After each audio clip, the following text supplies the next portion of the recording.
Hey, what is going on, guys? EC here, and today, brand new video idea for you, brand new topic for you. So, we all know that Atari has been ongoing on a large acquisition spree recently, picking up tons of different game companies and tons of different gaming libraries.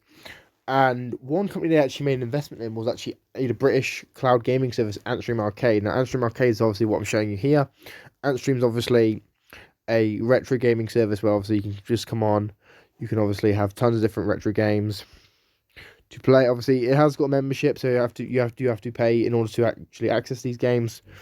And as you can see, there's tons of different games here from all different genres, all different publishers and developers.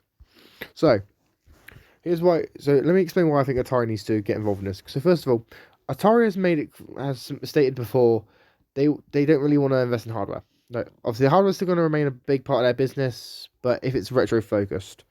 Now, what we do know is Atari as a whole. Uh, let's be fair, hardware not really the most profitable thing in any industry, at least when it comes to gaming, because every console manufacturer has to sell their consoles at a loss. Because obviously you need to sell them at a loss, make the money, and then people will obviously pick it up. But at least in my experience, I think what they need to do is Atari needs to focus on the software. Okay, I've always said about the software.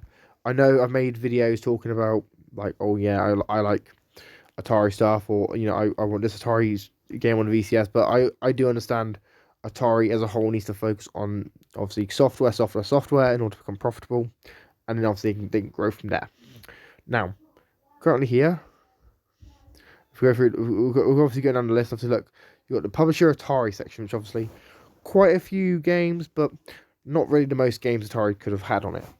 Now, since Atari already has games on it, and obviously now has a stake in Antstream Arcade, very easy for them to put other retro games on here.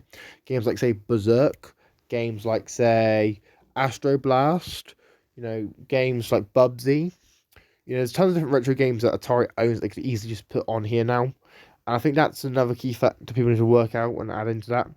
Because Atari has such a large library, they could basically use Antstream Arcade as a way to sort of like get those subscriptions, those yearly subscriptions, those monthly subscriptions, those like lifetime subscriptions, and obviously it could potentially bring in a lot of extra money for Atari, who is obviously in the growth phase. They're trying to like obviously get more content, to obviously then make more money, and that's what they're doing. And what I will say, I do not think that we're going to see Atari basically put games like Turok or System Shock on here straight away. I feel like Atari would focus on obviously offering a bunch of their older stuff that they can easily emulate, and then obviously maybe they put some other games on there. Now, what do I think about this? I think Antstream Arcade is kind of a weird service. I think it's kind of a cool service as well.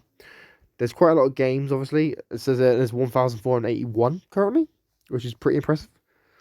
But I feel like Atari needs to focus on. I think Atari should like make, if not fully acquire Antstream, at least try and extend their partnership to offer more of their games on Antstream Arcade, because I mean they do have quite a few games, but they could do a lot more. They could do so much more. But yeah, guys, let me know your thoughts about this in the comments down below. What do you think? Do you think Atari should acquire the rest of Antstream Arcade? Let me know your thoughts in the comments down below. If you're new, make sure you subscribe, like, share, comment, turn notifications. I've been EC, and I'm signing out. Peace.